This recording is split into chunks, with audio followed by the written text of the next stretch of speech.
Halo mahasiswa semuanya, bagaimana kabarnya di kesempatan hari ini? Semoga teman-teman mahasiswa, rekan-rekan mahasiswa selalu dalam keadaan sehat dan tetap semangat untuk mengikuti perkuliahan tutorial online di Universitas Terbuka. Nah, di minggu ini kita sudah menginjak di pertemuan atau tutor online minggu ke-8. Nah, adapun materi yang akan kita bahas di tutorial online minggu ke-8 ini yaitu tentang perencanaan, pengendalian, dan penentuan kos bahan baku serta kos tenaga kerja, kemudian terkait perencanaan, pengendalian, dan penentuan tarif kos overhead pabrik. Nah, pada minggu ke-8 ini kita akan membahas modul 8 dan modul 9 buku modul wajib terbitan dari Universitas Terbuka. Jadi di sana di modul 8 itu dijelaskan mengenai perencanaan, pengendalian, dan penentuan kos bahan baku serta tenaga kerja. Jika dilihat dari proses perencanaan, pengendalian, dan penentuan tarif kos overhead pabrik. Nah, secara garis besar modul 8 membahas tentang kos bahan baku dan tenaga kerja. Yang seperti yang kita ketahui, bahan baku dan tenaga kerja ini merupakan komponen penting dalam sebuah produk. Oleh karena itu, tidak heran sering sekali kita dengar bahwa kos bahan baku dan tenaga kerja ini disebut dengan kos utama atau prime cost. Jadi sebelum dilakukan proses penentuan harga, berapa kos yang terjadi, proses perencanaan dan pengendalian tidak dapat dipisahkan dan sangat mempengaruhi besaran kos bahan baku dan kos tenaga kerja.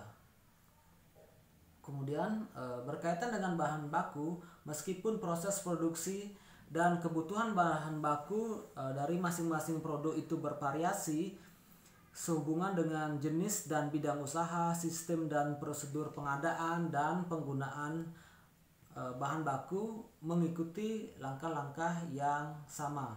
Selanjutnya, berkaitan dengan kos tenaga kerja, kos ini mempresentasikan kontribusi tenaga manusia dalam proses produksi untuk menghasilkan suatu produk. Dalam sebagian besar organisasi, kos tenaga kerja merupakan komponen penting sehingga memerlukan sistem pengukuran. Jadi diperlukan sistem pengukuran bagaimana kita mengukur upah dari tenaga kerja. Kemudian pengendalian itu bisa berkaitan dengan sistem absensi, sistem kehadiran, sistem lembur, tarif upah per jam, dan lain sebagainya. Kemudian berkaitan dengan analisis yang sistematik berkaitan dengan kebutuhan dari tenaga kerja itu sendiri. Nah, sedangkan pada modul 9 kita akan membahas mengenai salah satu sistem cost yang dikenal adalah sistem cost normal. Dalam sistem cost normal tersebut, komponen cost produksi diukur dengan menggunakan cost aktual, yaitu cost yang memang secara nyata itu dikeluarkan dalam memproduksi suatu produk. Untuk komponen utama yaitu bahan baku langsung dan tenaga kerja langsung. Sedangkan untuk komponen cost overhead diukur dengan menggunakan nilai estimasi berupa tarif yang sudah ditentukan terlebih dahulu. Jadi di sini ada dua pendekatan dalam penentuan bagaimana kita menghitung cost. Yang pertama, ketika kita menghitung cost bahan baku dan tenaga kerja, kita menggunakan dasar cost aktual. Sedangkan untuk mengukur cost overhead pabrik itu kita menggunakan estimasi tarif yang sudah ditentukan terlebih dahulu.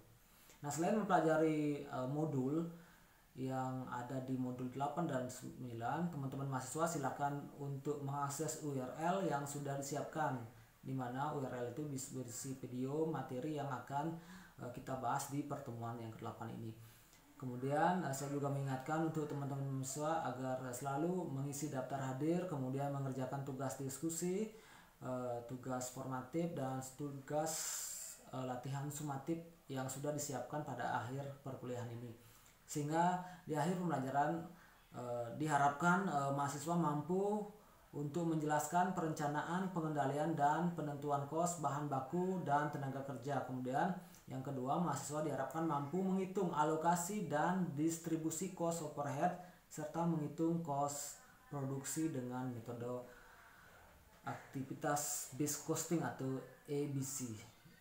Jadi itu materi yang kita akan bahas di pertemuan minggu ke-8 ini. Tidak terasa ini merupakan pertemuan yang terakhir di mata kuliah akuntansi biaya. Jadi terima kasih sekali untuk rekan-rekan mahasiswa atas kebersamaannya dari pertemuan 1 hingga pertemuan 8 ini. Jadi kalau ada yang kurang berkenan selama kurang lebih 8 kali pertemuan ini, saya mohon maaf.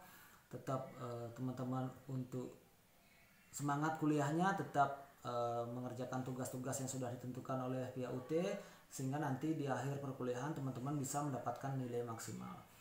Baik, demikian yang bisa saya sampaikan. Terima kasih dan sampai ketemu di perkuliahan selanjutnya.